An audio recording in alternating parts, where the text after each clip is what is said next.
বোন আমার, তোমার বয়স মাত্র 12, কেন তুমি কারো বিছানায় চলে যাচ্ছ? তুমি দেখো না তোমার বড় বোন প্রেম করেছে 3টা, বিয়ে কারো সাথে হয়নি। শিক্ষা নাও ওখান থেকে।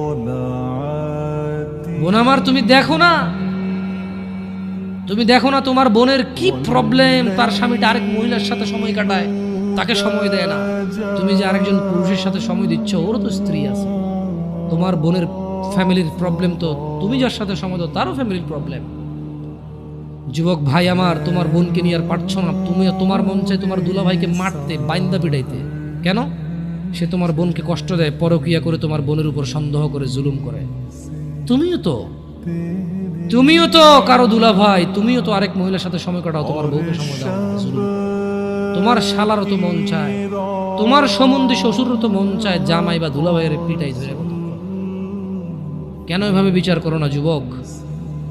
বোন আমার, তোমার বয়স মাত্র 14, মাত্র। তুমি এই বয়সে সিগারেট খাওয়া শুরু করে দিছ, আফসোস বোন আমার। আর তুমি তোমার এই নাজুক, মহামূল্যবান, ইজ্জতদার তোমার শরীরকে আল্লাহ কত মূল্যায়ন করছে। তুমি জাহান্নামে গেলে তোমার বাপ জাহান্নামে যাবে, ভাবা যায়?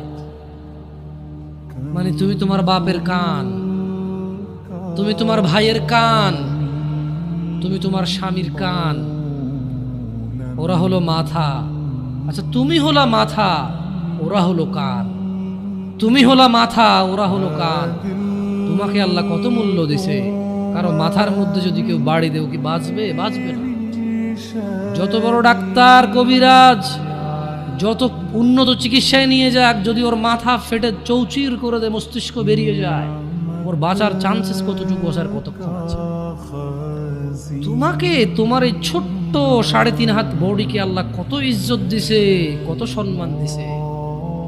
যদি কেউ তোমাকে জোর করে জেনা করে, তাকে, সে যদি বিবাহিত হয়, তাকে জুমা মসজিদের সামনে অথবা মহাসমাবেশে প্রকাশ্যে কোমর পর্যন্ত গেড়ে পাথর মেরে মেরে মেরে ফেলতে হবে। কেন? সে তোমার গায়ে